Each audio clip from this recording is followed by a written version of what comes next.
The room was filled with an uncomfortable silence, broken only by the ticking of the old clock on the wall.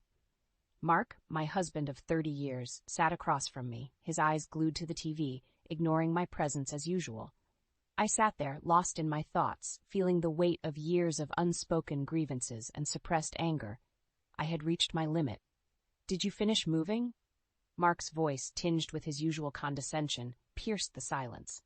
I didn't look at him as I replied, "I'm leaving, Mark." My voice was calm, but inside a storm was raging. Mark scoffed, "Oh, really? And where will you go, Anna? You can't survive without me." His words stung, but they also fueled my resolve. For too long I had endured his dismissive attitude and his mother's incessant meddling. It was time to reclaim my life. "I'll manage," I said, standing up. I felt empowered despite the fear and uncertainty that lay ahead. His mother, who had been living with us for the past year, walked in, her eyes narrowing as she saw my packed bags. "Running away, are we?" she sneered. "I knew you didn't have the spine to handle this family." Ignoring her, I grabbed my bags and headed towards the door. Mark didn't move to stop me. Instead, he called out, "You'll be back. You need us." As I stepped out of the house, I felt a sense of liberation. The cool evening breeze felt like a balm to my suffocated soul. I didn't know where I was going, but for the first time in years, I felt a glimmer of hope. For 30 years, I had played the dutiful wife to Mark, a man who saw me more as a convenience than a partner. Our son Alex was the only light in my life, but even he couldn't fill the growing void in my heart. Mark's mother, with her constant criticisms and manipulations, only added to the toxicity of our home. I found a small apartment, modest but peaceful. It was my sanctuary, a place where I could breathe and think without judgment. In the following days, I ignored the barrage of calls and messages from Mark and his mother. They fluctuated between pleading and threats, but I was done listening. My coworkers at the library, where I had worked part-time for years, were supportive. They had seen the changes in me, the gradual loss of my spirit. Now, they witnessed my rebirth. One evening, as I was settling into my new routine, my phone rang. It was Alex. "Mom, are you okay?" His voice was laced with concern. "I am, Alex. Better than I've been in years," I replied, my voice steady. "I'm proud of you, Mom. Dad and Grandma, they're not taking it well. Dad's been drinking, and Grandma won't stop talking about how you've abandoned them." A pang of guilt hit me, but I pushed it away. "They'll manage, Alex. They need to learn to respect others." Alex was silent for a moment. "I'm glad you're finally thinking about yourself, Mom. Let me know if you need anything." As I hung up the phone, I realized this was just the beginning. Mark and his mother had underestimated me for years. It was time to show them that I was no longer the woman they thought they could control. My journey of self-discovery and revenge had just begun. In my small apartment, surrounded by the few belongings I had taken with me, I reflected on the past 30 years with Mark. Our marriage, once filled with promise, had slowly disintegrated into a shadow of what it could have been. It all started blissfully. Mark was charming and attentive, and we were young, full of dreams. But as the years passed, the charm faded, revealing a man more interested in his own needs than those of his family. When Alex was born, I thought it would bring us closer, but it only highlighted our differences. Mark's idea of parenting was providing financially, leaving the emotional nurturing to me. His mother, Eleanor, always hovered in the background, her criticism of my parenting a constant drone. "Anna, you're coddling the boy too much," Eleanor would say. "Mark never needed all this fuss." I endured her jibes, focusing on Alex, who grew up to be a thoughtful and independent young man, despite the tension at home. The turning point came when Eleanor moved in with us. Mark didn't even discuss it with me. I just came home one day to find her bags in the hallway. "My house is too lonely," she had said, a manipulative glint in her eye. Living with Eleanor was suffocating. She criticized everything from my cooking to the way I dressed. "Mark could have done so much better," she would often say within my earshot. But what truly broke me was discovering Mark's betrayal. I stumbled upon bank statements one day, revealing large withdrawals from our joint account, money used to fund Eleanor's gambling habit and Mark's secret indulgences. Confronting them led to heated arguments, with Mark always siding with his mother. "She's my mother, Anna. She needs this to cope with her loneliness," he would argue, dismissive of my concerns. The final straw came when I overheard a conversation between them, plotting to take control of the finances completely, reducing me to nothing but an occupant in their house. I knew then that I couldn't live in that shadow any longer. The day I left, I promised myself that they would one day understand the pain they had caused. My plan was simple yet effective. I would hit them where it hurt the most, their pride and their finances. I started by legally separating our finances, a move that shocked Mark. "What do you think you're doing?" he had yelled over the phone. "Protecting myself, something I should have done years ago," I replied, my voice calm but firm. Eleanor's reaction was even more dramatic. "You ungrateful wretch! After everything we've done for you," she screeched when she found out. But I was unmoved. The years of submission were over. I was playing by my own rules now, and this was just the beginning of their karma. The weeks following my financial independence were tumultuous. Mark and Eleanor were furious, their true natures fully exposed in their anger. I received countless calls, each more venomous than the last. "You think you're clever, Anna?" Mark hissed during one call. "You're nothing without me. You'll come crawling back." "I won't, Mark. I'm done being your puppet," I replied, my newfound strength bolstering my words. Eleanor was even more vitriolic. "You'll regret this, Anna. You've ruined our family." "There was no family to ruin, Eleanor. It was an illusion," I shot back. Despite their threats, I felt liberated. The fear that once controlled me had evaporated, replaced by a resolute desire for justice. It was time for them to face the consequences of their actions.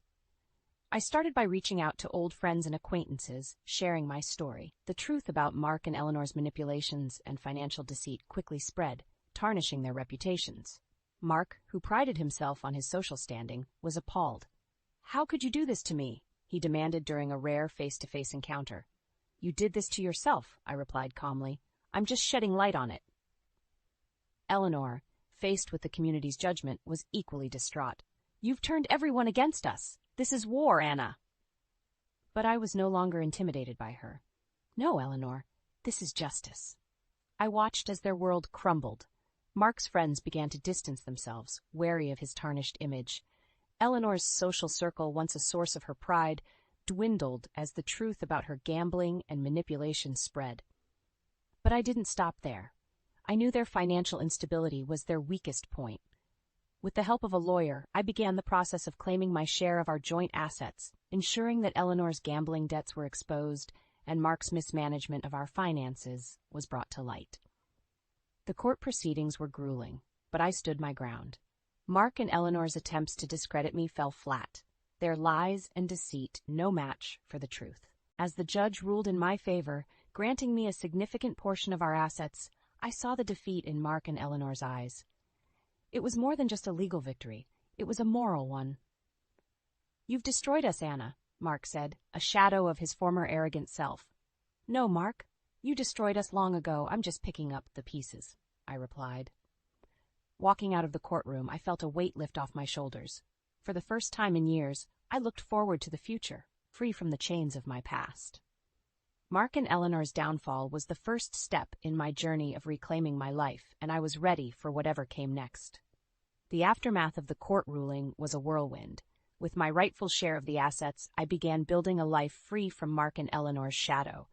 Their reactions, however, were a mixture of disbelief and fury. "You can't do this to us, Anna," Mark exclaimed over the phone one evening, his voice laced with desperation. "I've done nothing but take back what's mine," I replied firmly. "You should have thought about the consequences before you betrayed me."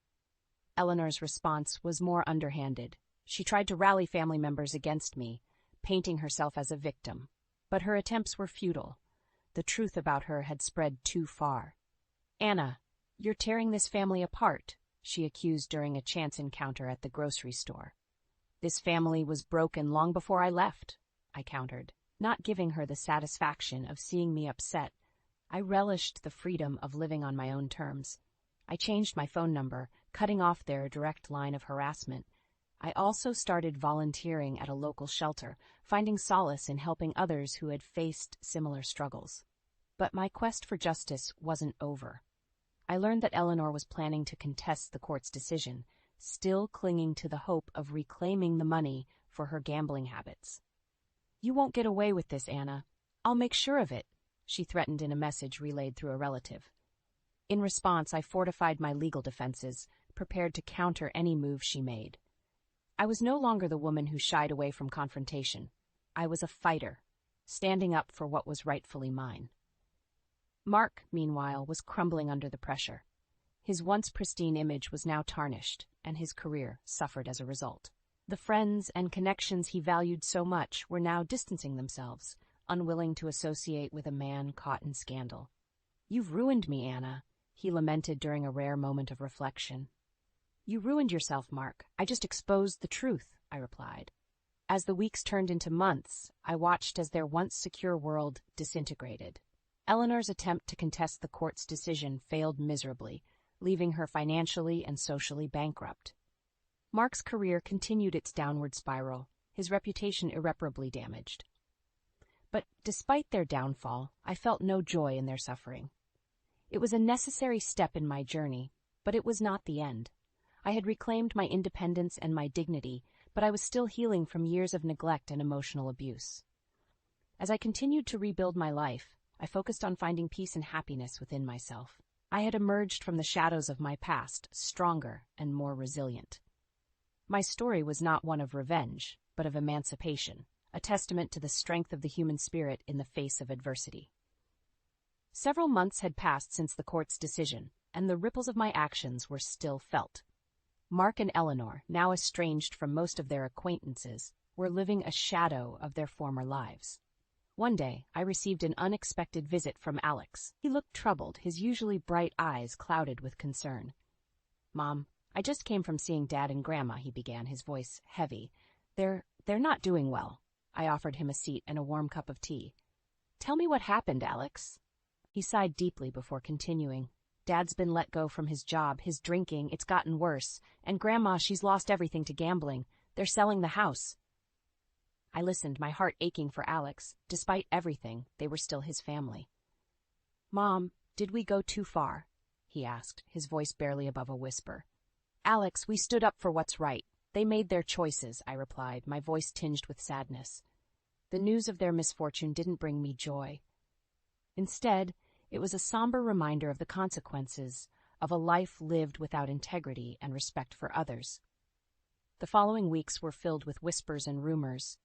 Mark and Eleanor's house, once a symbol of their success, was now on the market. Their fall from grace was complete. I heard from a mutual acquaintance that Mark had tried to find work, but his reputation preceded him. Eleanor, meanwhile, had become a pariah in her social circles, her gambling addiction now public knowledge.